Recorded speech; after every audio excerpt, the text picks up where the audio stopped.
இனிமே கண்ணை மூடிட்டு கடலை எண்ணெய் வாங்கலாம். ஏன்னா மந்த்ரா கடலை எண்ணெய் இதயத்தின் தயாரிப்பு. வறுக்க பொரிக்க ஏன் எல்லா சமையலுக்கும் மந்த்ரா தான். மந்த்ரா கடலை எண்ணெய் அபார ருசி, ஆரோக்கியமான உடல் நலம்.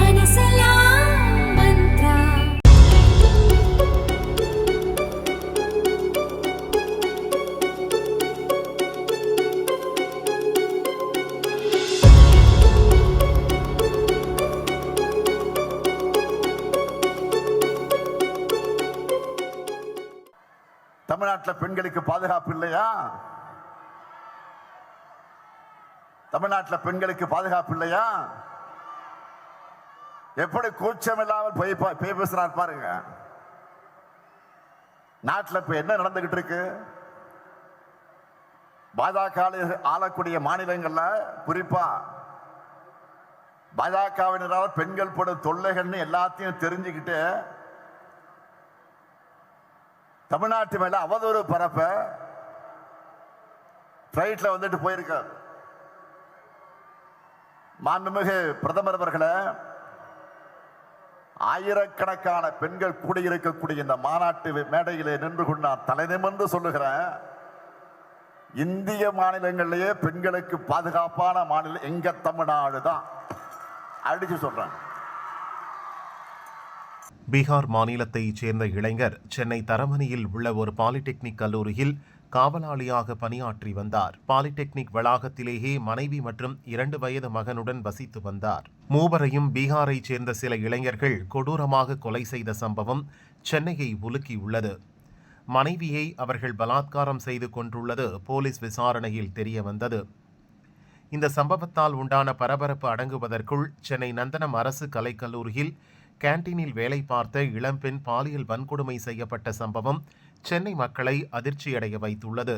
கேண்டீன் உரிமையாளர், மாஸ்டர் உட்பட 3 பேரை போலீசார் கைது செய்துள்ளனர். இந்த சம்பவத்தை கண்டித்து பாரதிய ஜனதா முன்னாள் தலைவர் அண்ணாமலை வெளியிட்ட அறிக்கையில் கூறியிருப்பதாவது: சென்னை அரசு கலைக்கல்லூரியில் கேண்டீனில் பணிபுரியும் 22 வயது இளம்பெண் 3 நபர்களால் பாலியல் வன்முறைக்கு உள்ளாக்கப்பட்டுள்ள செய்தி மிகவும் அதிர்ச்சி அளிக்கிறது. தமிழகத்தில் தொடர்ந்து பெண்கள் பாதுகாப்பு என்பது கேள்விக்குறியாகி இருக்கிறது.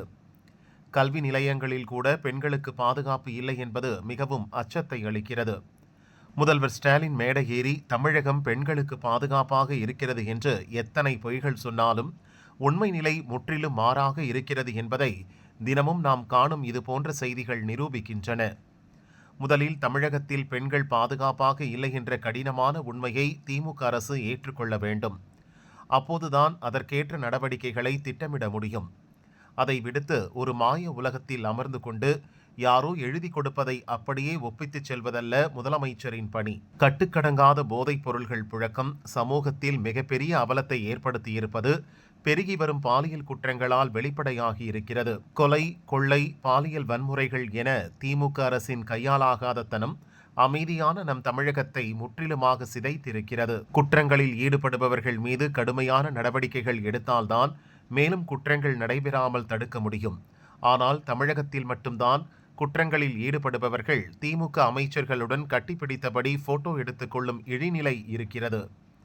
அந்த குற்றவாளிகளை காப்பாற்ற எந்த எல்லைக்கும் செல்கிறது திமுக அரசு. பிறகு எப்படி குற்றம் செய்பவர்களுக்கு பயம் வரும்? சாதாரண பொதுமக்களுக்குத்தான் பயம் வருகிறது.